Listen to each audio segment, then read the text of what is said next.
This is the Wild West of Wales. Not far outside of Snowdonia, the Llyn Peninsula is over there in the haze of the sea. That's the Irish Sea there. Snowdonia is ranging all across there with the mighty mountains. And this is one of the most extraordinary areas of Britain for archaeology. And what we're going to do today is we're going to go in search of an ancient settlement. Let's go.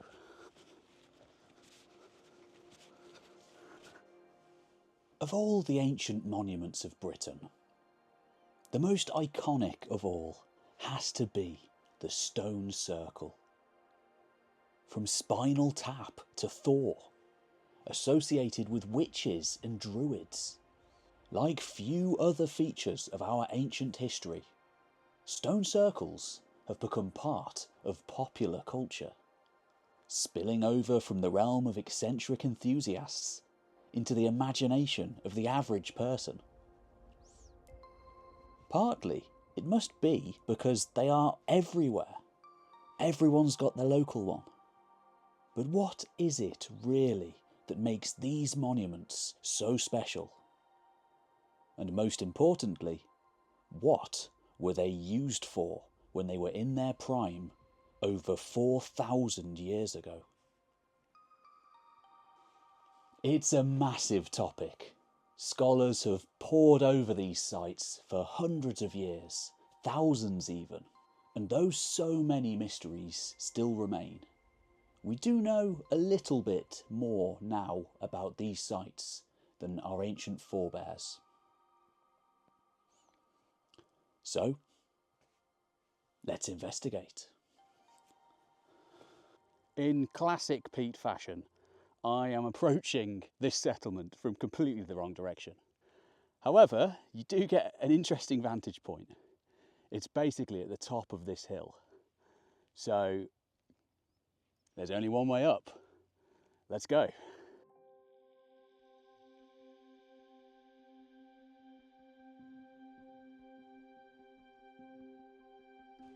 Well, this is it, folks.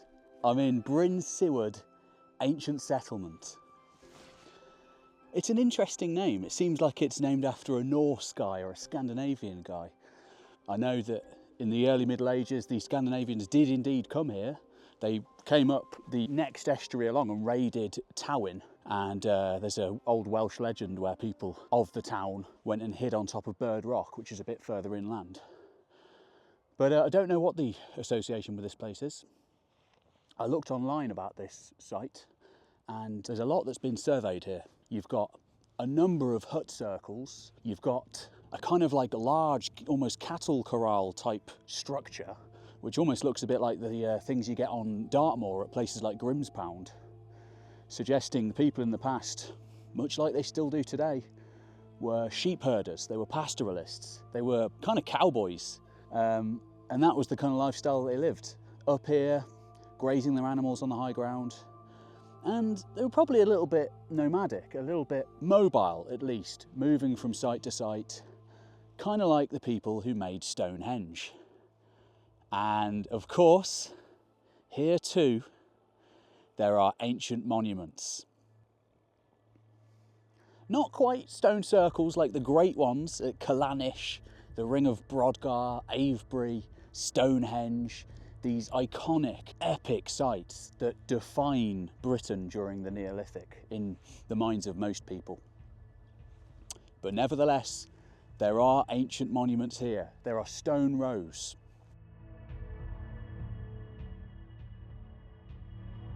And so I came here recently on a walk with some family members, and I had to come back because I just knew that I had to have more of an investigate at this place. And it got me thinking about something that, not gonna lie, I've been thinking about for decades. Ever since my parents would first take me to stone circles and things as a child.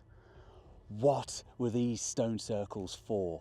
What was going on at these places? Let's find out. As you can see, this place is located in quite a remarkable location. It's really high up. You can see Cadder over in that direction, huge mighty mountain. The Maldwick estuary stretching all the way down there, the Irish Sea, the entire Llyn Peninsula, and you can see Bardsey Island at the end, the so-called island of 10,000 saints, where they're all supposed to be buried there, including Merlin apparently. So visibility was clearly what these people were after. And it's the same at many stone circle sites. Not that this was necessarily just a site for a stone circle, a stone row, but they do tend to be on high places, on plateaus. Sometimes the view's now obscured by trees and buildings and things like that, but back in the day, it would be a clear view in all directions, or most directions anyway. And it's still incredibly stunning today. Let's go have a look around.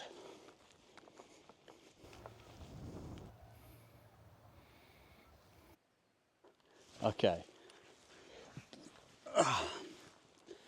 Finally, here we are at a standing stone.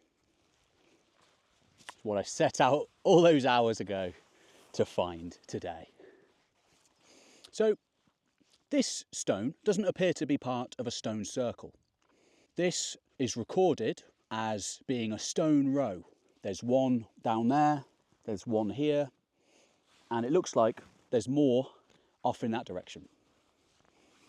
As I said before, some of the things around here look a little bit like Dartmoor. You find stone rows all over Dartmoor, which is another place where pastoralist people lived in the Neolithic and the Bronze Age. So let's have a little bit of a discussion about what a stone circle really is. So to qualify as a stone circle, you need to be these guys arranged into rings. There are some sites that have many rings, others just have one large one, some one small one. They're all classified as the same type of monument. In their heyday, at the end of the Neolithic period and the beginning of the Bronze Age, some well over 1,000 have been recorded. Something like 1,300 or so are recorded by modern archaeology. Aubury Burl, the great stone circle expert, who sadly died fairly recently, he hypothesised, and most experts agree with him, that there would have been originally some 4,000 or so, many of them being destroyed by development and generally people of a new age who would recycle the stones, or in fact destroy the old pagan monuments of the past. Got to keep myself protected from the sun here, folks, and the insects. Very bright day up here today.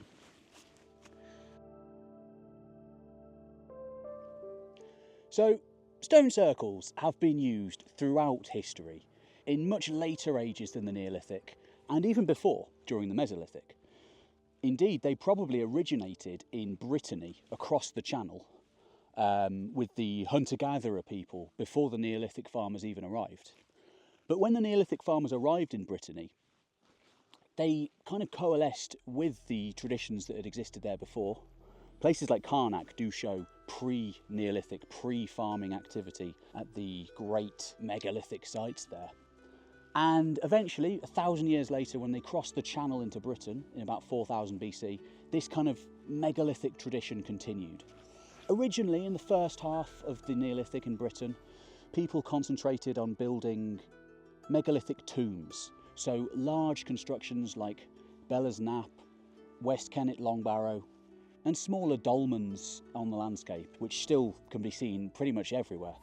Often just some of the big stones will survive and not much else now. And also they would be engaged in making cursus monuments, which are these huge things on the landscape which you can only really see from the air in crop marks and things like this. And causewayed enclosures, which may have been used for a similar kind of thing, we don't really know. And so that's kind of what happens until about 3000 BC or so. And then something quite extraordinary takes place. Everything changes. The causewayed enclosures, the cursus monuments, the long barrows fall out of use. There may even have been a kind of period of strife at this point, and there's evidence of warfare going on. people may have adopted a different way of life thereafter, turning to defence rather than celebration at these massive sites that they'd built hundreds of years before. And in time, a new tradition is born. From around 3000 BC onwards, this was the age of the stone circles.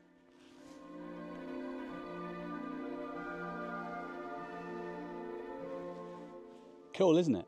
So, what's this all about? Nobody knows. Lots of ideas, but nobody really knows.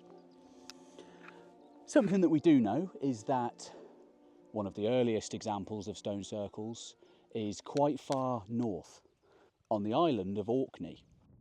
There was a massive circle at Stennis called the Stones of Stennis.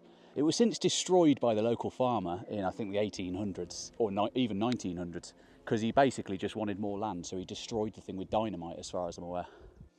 The Ring of Brodgar, just adjacent to it, still survives, and that's one of the finest examples of a stone circle anywhere. Now, that place is defined as a great circle. These are a type of monument that are very rare. Another really early one is Callanish on the Hebrides. Now, that place is absolutely extraordinary. So it's interesting. The tradition may have begun in the north of the island and gone south, though the jury is still out on that one. Other examples of great circles, of course, are Stonehenge, which really is a very old monument, and they kept remodelling it and changing it over the years. You have Avebury, again, absolutely massive place, quite ridiculous, huge. Another one is Stanton Drew, that's one of the largest. Huge place. Long Meg and her daughters, absolutely huge. And then you have slightly smaller ones, which are kind of all over the country. But what were these things for? Well, interestingly, Britain isn't the only place that has stone circles. And I'm not even just talking about the Atlantic coast in Spain and France and Ireland, because I've seen stone circles in ancient Peru, in ancient Japan, and ancient Egypt.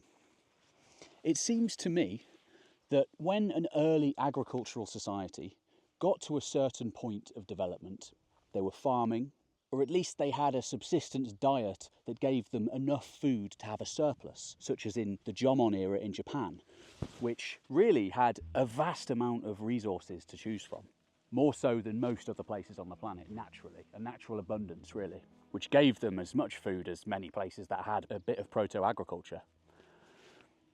So what seems to happen, as far as I can see, is that people would coalesce and they would come up with a communal place that disparate communities could arrive at annually or biannually as a meeting place.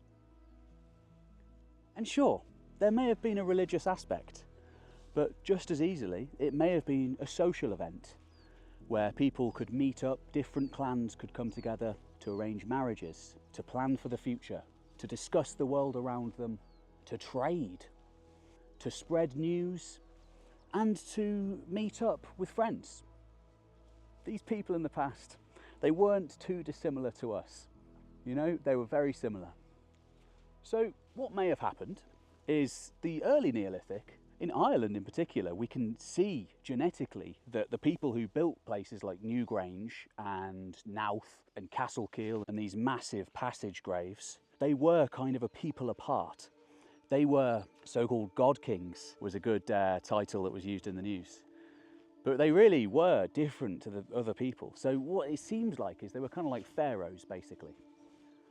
But what might have happened is around 3000 BC, the power of the pharaohs might have waned, and a new way of life could have formed, people breaking away from the previous elites. They no longer wanted to venerate them at their once mighty tombs like West Kennet Longbarrow and Bella's Knap. These places fell out of use. And of course, the people who came after, they didn't want to offend these god kings who were inhuman in their power. They were weird. They were different to normal people, is what it seems anyway. Very inbred, interestingly. Very, very inbred. And so with many of them, they block them off. They kind of like entomb them again. They make it so nobody can go back in. They don't destroy them. It's like they kind of want to get rid of the power of the place. So we can't say for sure, but maybe these stone rows, these stone circles, these new types of monuments are kind of a new society forming, a new way of life, a new religion even, but most importantly, a way of being free from the power structures of the previous age.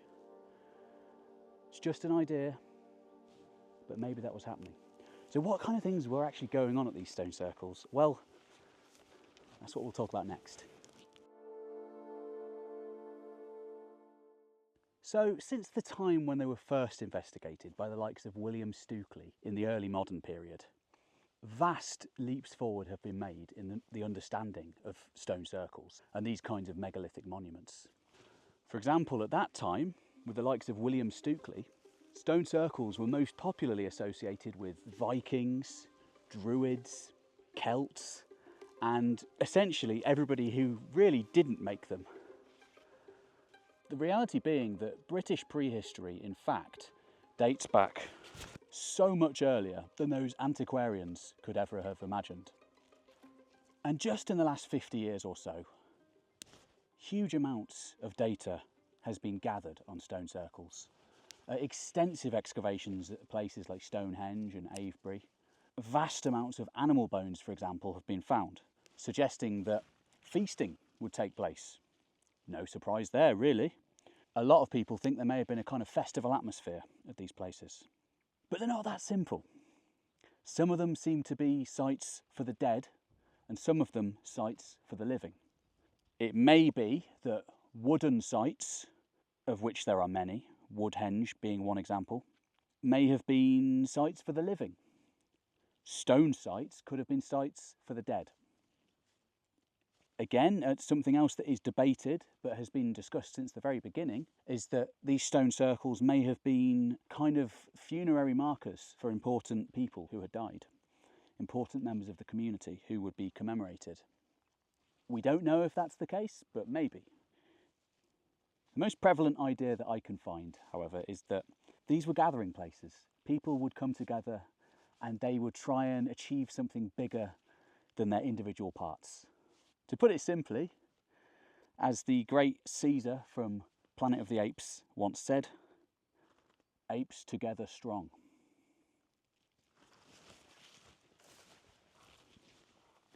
Of course, something that we shouldn't forget is that many of these sites are aligned to astronomical occurrences, whether it is the sun, the moon, or the stars.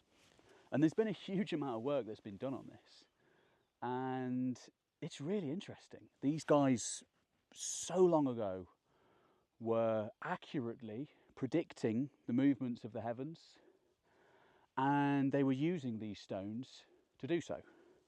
So it's fascinating. I mean, why were they doing this? Well, they were an agricultural people. We shouldn't forget this. And what do agricultural people need to do? They need to plant their crops at the right time of the year. It may be that these stones were a kind of calendar on the landscape to help them do so. Amongst other things, they were probably, almost certainly, multi-use sites. Gathering places, scientific observatories, markets, fairs, festivals, and in time, probably resident priests lived there. And of course, they're absolutely stunning places. They really are.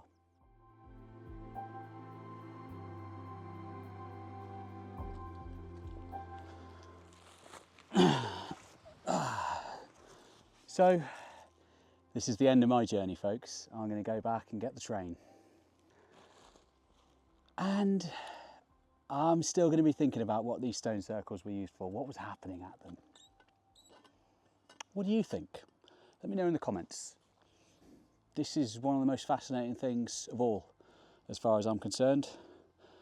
And sure, this is one of those things where we can find things in the archaeology, but material evidence isn't ever going to explain this stuff.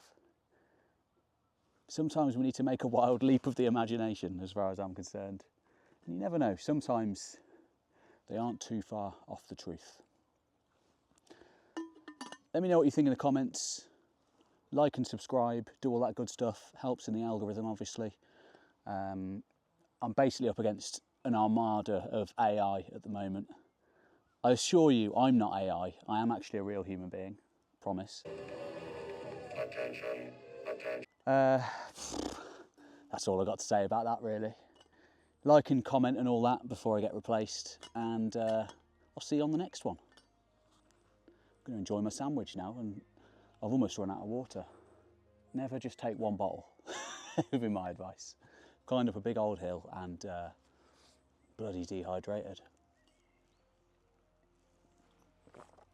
Oh.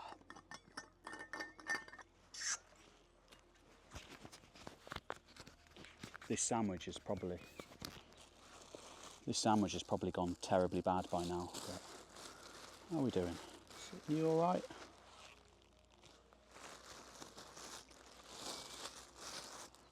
Not too bad.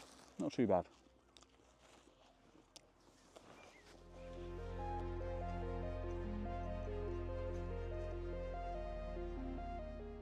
Another place in the world that has stone circles of a sort, they're not quite stone circles as we know them, but certainly megalithic monuments, is of course Eastern Anatolia, modern day Turkey. This is one of the most incredible regions for archaeology in the entire world.